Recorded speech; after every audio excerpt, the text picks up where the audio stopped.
Welcome to Fanatics Football, the football segment of the Fantasy Fanatics Podcast. I'm your host once again, James, and I'm joined once again by Nate. What's up, bro? So, All right. In today's episode, we're really diving into things in the offseason of the NFL. First, we'll hand out the tight end awards for this past fantasy season.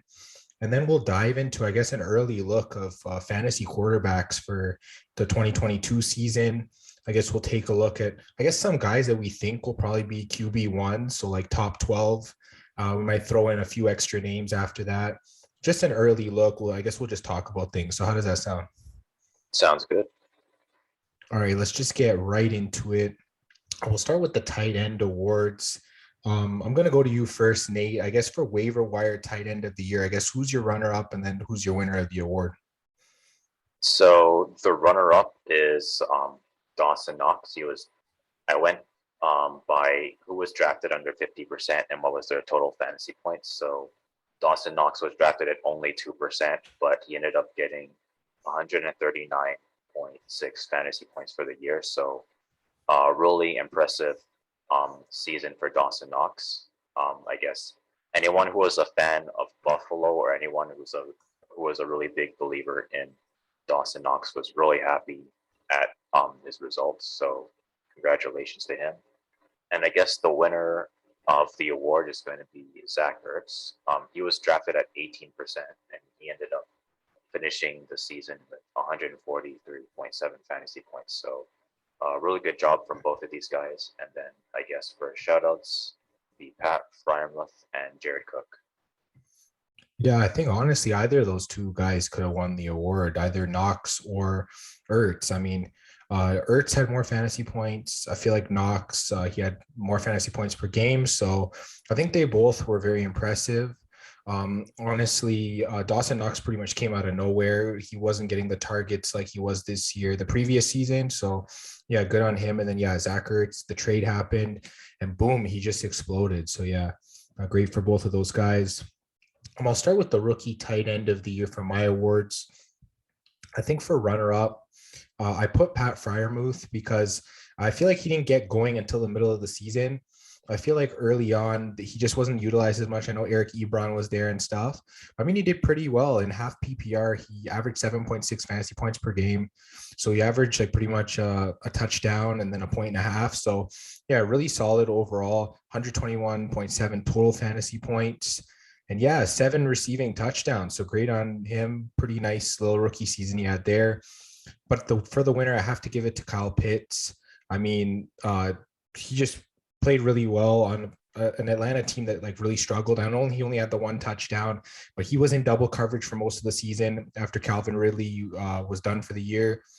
And yeah, I can't really blame him there. I mean, he still averaged 8.4 fantasy points per game in half PPR. So the fact that he was dealing with a lot of double coverage to average that much as a rookie, I think it's pretty solid. So yeah, Kyle Pitts is my rookie tight end of the year. I'll get to you now for playoff MVP. I guess who's your playoff MVP runner-up and winner? So I guess for the runner-up, it's going to be Travis Kelce. I think he had one really good week where he ended up getting over 30 fantasy points. And he was just really talented during the fantasy playoffs in general. But I think Mark Andrews was the most consistent out of all the tight ends during the playoffs. I think he had every single week was double digits. He had multiple weeks where he got over 20 fantasy points. So especially for our tight ends, that's not really easy to do. So yeah, the winner is Mark Andrews. And I guess a shout out to Dalton Schultz. Yeah, I mean, what's more impressive is that Mark Andrews did that in those weeks without Lamar Jackson. He was doing it with backup quarterbacks, which is pretty insane if you think about, because Lamar, I think, only played like first 12 weeks or something like that. So yeah, really impressive stuff from Mark Andrews. And then the other two also had great fantasy playoffs. Let me get to the injury tight end of the year now. So I guess the criteria I went by was like guys that I guess didn't play. Guys that missed like 3 or more games could qualify. So I guess honorable mentions go to TJ Hawkinson and Darren Waller. They both played like around 11 or 12 games, and they both averaged 9.6 fantasy points per game in half PPR, which is pretty good, but they didn't quite make the cut for me. I gave it to a guy who didn't average as much for the runner up, and that's Logan Thomas. He only averaged 8.9, but the guy only played 5 games. So I feel like his stats could have been higher if he played more, especially in the situation he was in, where he was one of the primary targets there in Washington. So since he missed more games, I just felt like giving him the runner up, as he did have a pretty solid year for the games that he did play. But for the winner, I mean, I have to give it to Rob Gronkowski. He only played 12 games, but he averaged 12 fantasy points per game in half PPR, which is really solid. 143 total fantasy points. And I mean, he finished as a top 5 tight end while missing that many weeks. So, I mean, you can't say anything about that. He was top 3 in points per game, and he was top 5 in total points.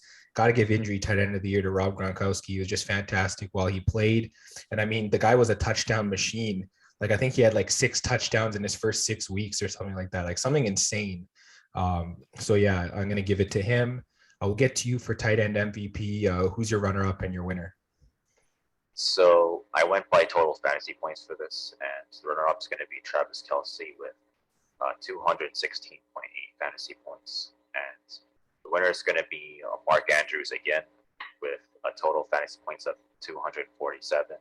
So there was a pretty big drop-off between Mark Andrews and pretty much the rest of the tight ends, but I think there were a few tight ends that had some really good seasons as well, so I'm gonna just name them out: Dalton Schultz, George Kittle, Zach Ertz, and Rob Gronkowski. I think if you had any, I guess 6 of these tight ends, you probably had a really good season.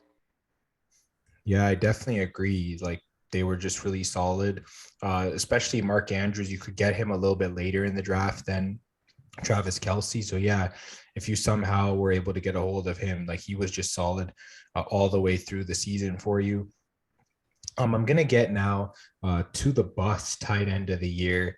I guess there were a lot of players that went into this category for other positions, but for tight end, I've really tried to focus on guys that were drafted earlier and then they didn't produce. So for runner up, I'm going to go with Robert Tonyan of the Green Bay Packers. I know he got injured halfway through the season, and I didn't give him injury tight end of the year because even before he got injured, he wasn't playing well. It's not like the injury really affected him. I know he did finish with 5.2 fantasy points per game in half PPR. The guy only caught 2 touchdowns. I think he led the position, if not was a top 5 in touchdowns last year. So I feel like people were taking him as a top 12 tight end heading into the season, and he just definitely didn't live up to expectations. And I mean, that injury hurt him even more. So he's going to be my runner up. But for the winner, I have to give it to a guy who was going borderline top 12, and he played more games, which means he had a chance to turn things around and he didn't do it. And that's Jonnu Smith of the New England Patriots. I know I was pretty high on him going into the season. Just didn't expect 3.3 fantasy points per game in half PPR. Just not a good year. He was used mostly as a blocker for the most part. I think he did miss some games. He missed a couple of games. But yeah, it was really tough to watch. I mean, the guy, he rushed a little bit. He only had 1 touchdown on the season. Just not a lot to really like from Jonnu Smith. Just the fact that he was drafted ahead of Hunter Henry in a lot of drafts just didn't pan out. So yeah, even as a Patriots fan, I have to give him bust tight end of the year. It was just, I think the fit was okay in terms of a blocking tight end, but in terms of fantasy, the fit just wasn't great in New England. So yeah, Jonnu Smith is going to be my winner for that award. And yeah, we pretty much taken care of the tight end awards for this past season. So yeah, let's just sort of use this as a transition and move into fantasy football 2022. We're taking an early look at fantasy quarterbacks heading into the season. Obviously, the draft hasn't happened, but I don't think the quarterback class is as highly ranked this year. So I doubt that anyone drafted will push their way into top 12 consideration. So I think we're okay to take an early look at quarterbacks. I guess maybe share some of the names you have. I guess go through your full set of names and I guess just talk about why you have these guys on the list. List your top 12 and then I guess whoever you have just outside that could get in. Okay, so I guess I'll start with the first three. Josh Allen, Justin Herbert, and Patrick Mahomes. I think for a top three quarterback, what you'd want to have is someone who can get a lot of yards, a lot of touchdowns through the air, and they can rush and get touchdowns through the ground a little bit as well. I think all three of them can do that pretty well, and they also have really good talent around them. So I think all three of them, they should be around the top three. I think Josh Allen, I think he was first 2 seasons in a row, if I'm not mistaken. So I know it's pretty unprecedented for a quarterback to get first 3 times in a row, but at this point, you can't really doubt him. There's a possibility he can get first again.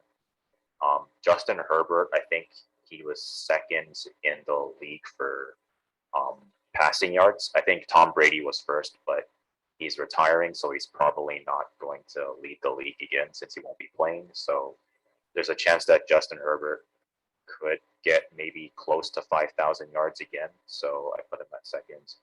And Patrick Mahomes is basically the next man up of the NFL at this point. So I put him at third.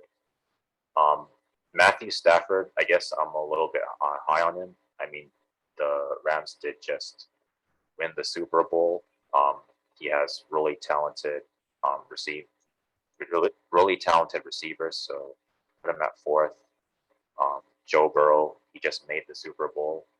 He has really talented receivers, but I think the Bengals could, I guess, add a little bit more guys to try to make the team more competitive. But other than that, I think in terms of talent, I think Joe Burrow is one of the most talented quarterbacks in the league. So I guess I'll just put myself out there and put him at fifth. Kyler Murray is just as talented as Joe Burrow, I think, and he had a really good first half of the NFL season. Tapered off a little bit, but I think if he manages to kind of keep his momentum next season, he could finish maybe around sixth. I put Aaron Rodgers at seventh, not because he's like not talented, but his specialty is in passing. I think he's one of the best passers in the league, but he doesn't run enough, so it's going to be harder for him to keep up just with passing. And I put Lamar at eighth. He was injured, but and he's kind of like the opposite of Aaron Rodgers in a sense. He's one of the best rushers out of all the quarterbacks, but he hasn't been passing enough. And I looked at some of his fantasy points, and I don't think he's finished above Aaron Rodgers, so I couldn't really put him above Aaron Rodgers. So I put him at eighth. I put Dak Prescott at ninth. I think he's really talented, and he gets a lot of yardage. He can scramble a bit, but he just hasn't been able to kind of, I guess, find his way through the season, if that makes sense. So I put him at ninth. I put Russell Wilson at 10th because, again, he's also really talented, but he's starting to get up there in age, and I feel like the O-line isn't protecting him enough. So there's a chance that he might go down for a couple of weeks in the season, and him going down last season really hurt his chances to finish really high. But in terms of talent, I think he's just as talented as the other quarterbacks.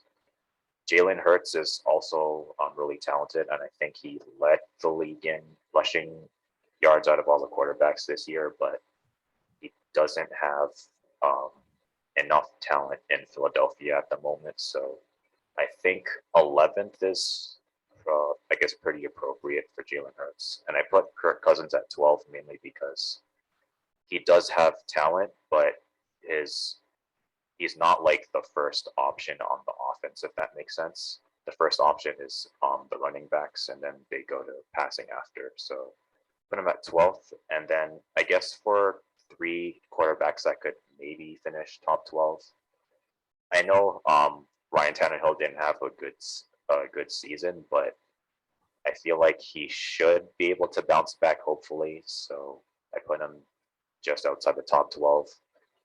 Derek Carr, I think he could have finished somewhere in the top 12, but they were missing some guys. on the Raiders. So I think he has I think he has potential. And Deshaun Watson, he has the talent, but we just don't know what's happening to him this season. So um, don't think we can really put him above, I guess, the top 12. All right, yeah. I think that's a pretty good list. I think I'm gonna have the same disclaimer as you. Like, I feel like it is an early outlook, so I don't think my order is gonna be necessarily how I feel specifically about each quarterback. It's kind of just like a general order. I kind of just like threw it together, sort of. So don't judge me on my order. But yeah, number one has to be Josh Allen. I think he's the first quarterback to finish back-to-back seasons in first place in terms of fantasy points, like in the last like 20 years or something of fantasy football. So just the fact that he was able to do that, he has to be ranked number one. Obviously, he can pass, he can run. Yeah, I mean, he pretty much has all the tools that you need for like a strong pick at the quarterback position in fantasy. So I have him at number one. I had Patrick Mahomes at number two just because I feel like he performed a little bit subpar this season. I feel like that he sort of had a down year, and I feel like he can bounce back because we saw him come to life there at the end of the season. He was putting up like 30 and 40-point games there, and we know that his upside is insane, just as high as Josh Allen. So I have him at number two. Number three is Justin Herbert. I feel like those top three, they're sort of a little bit above everyone else, in my opinion. Justin Herbert, just like you said, the amount of times he just slings the ball, the amount of yards he gets. Hopefully, Mike Williams doesn't leave in the offseason because that might hurt the passing attack a little bit. But yeah, I guess just for the talent and the rushing ability as well, I got to have Herbert at number three.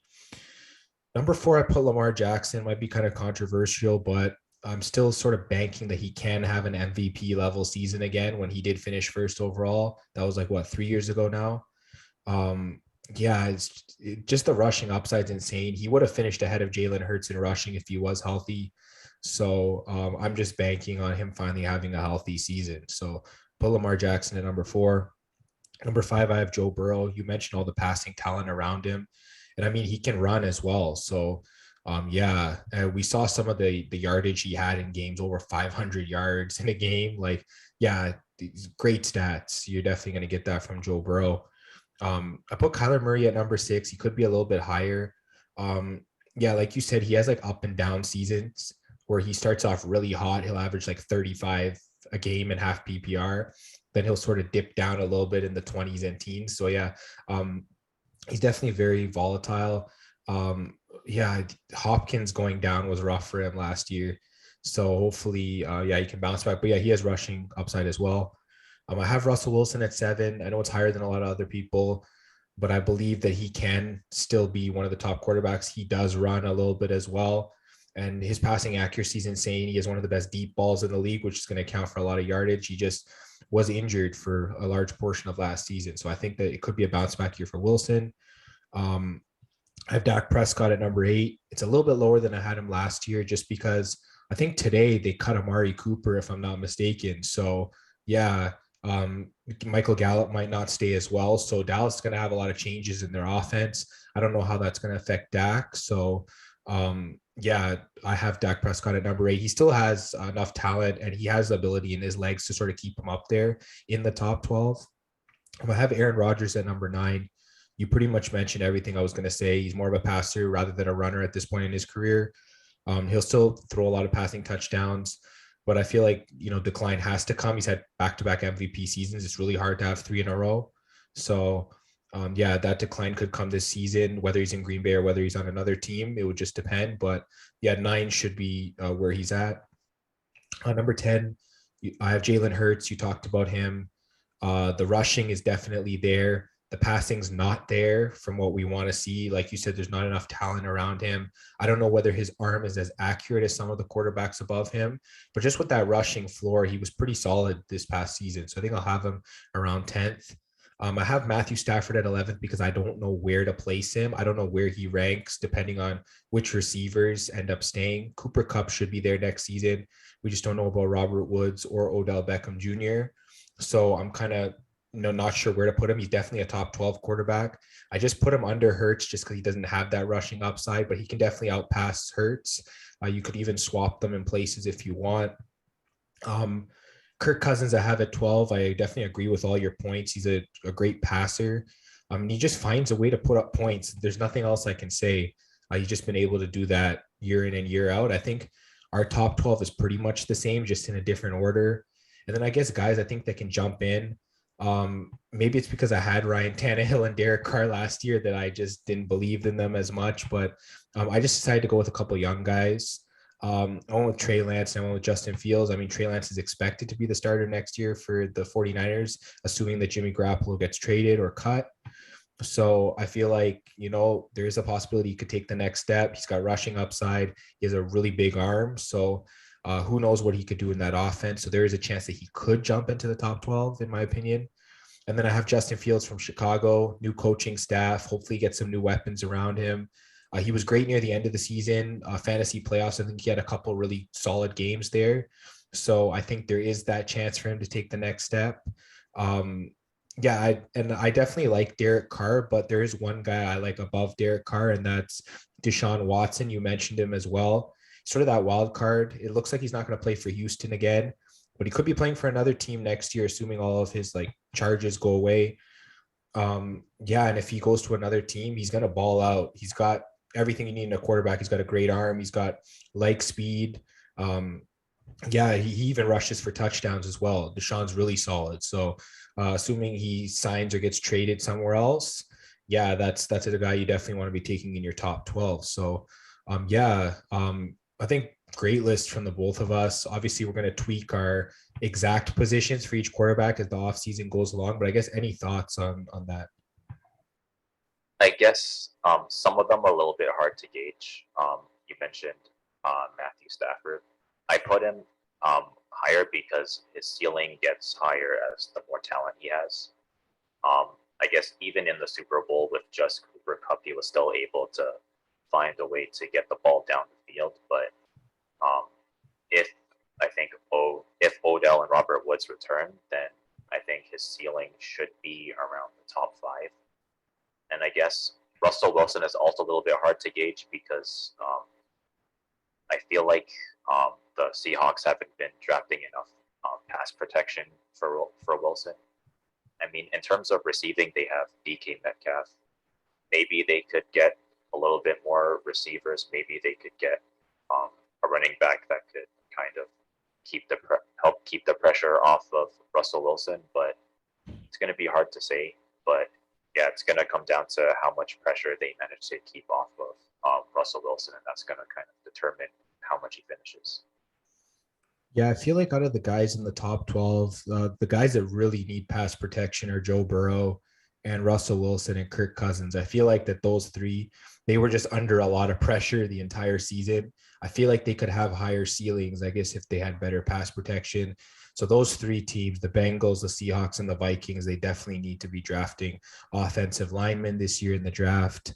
And then, I guess just looking at the list overall, I feel like that if you're drafting all the way up to maybe Aaron Rodgers or so, you're definitely getting a bona fide good quarterback. I feel like after that, there's a little bit of a drop off.